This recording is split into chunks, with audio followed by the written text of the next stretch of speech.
ஞானத்தின் அதிபதியான ஹயக்ரீவர். கல்விக் கடவுள் சரஸ்வதி. அந்த சரஸ்வதிக்கே கல்வி அறிவை கொடுத்தவர் ஞானத்தின் அதிபதியான ஹயக்ரீவர். இவருக்கு தமிழகத்தின் முதலில் கோவில் அமையப்பெற்ற தலம் இது என்பதை தனிச்சிறப்பு. தேவநாதசாமி கோவிலுக்கு எதிரே அமைந்துள்ள ஔதஸ்கிரி மலை மீது ஹயக்ரீவர் கோவில் அமைந்துள்ளது. இந்த மலையானது இமயமலையில் இருந்து சஞ்சீவி மலையை அனுமன் இலங்கைக்கு கொண்டு செல்லும் வழியில் விழுந்த சிறு துண்டு என்கிறார்கள்.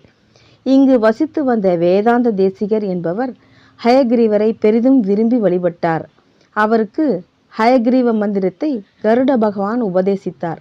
எப்போதும் ஹயக்ரீவர் மந்திரத்தை உச்சரித்தபடியே இருந்த தேசிகருக்கு ஹயக்ரீவர் அருள் பாலித்ததோடு மட்டுமல்லாது அனைத்து வேத சாஸ்திரங்களையும் இந்த ஔதசகிரி மலையிலேயே கற்பித்தார். தேசிகரால் வழிபட்ட ஹயக்ரீவர் வரை இன்றும் தேவநாத சுவாமி கோவிலின் மலை மீது உள்ள தனி சந்நிதியில் காணலாம். இத்தலத்தில் உள்ள லக்ஷ்மி நரசிம்மர் லக்ஷ்மியை தனது வலது தொடையின் மீது அமர வைத்திருப்பது குறிப்பிடத்தக்கதாகும்.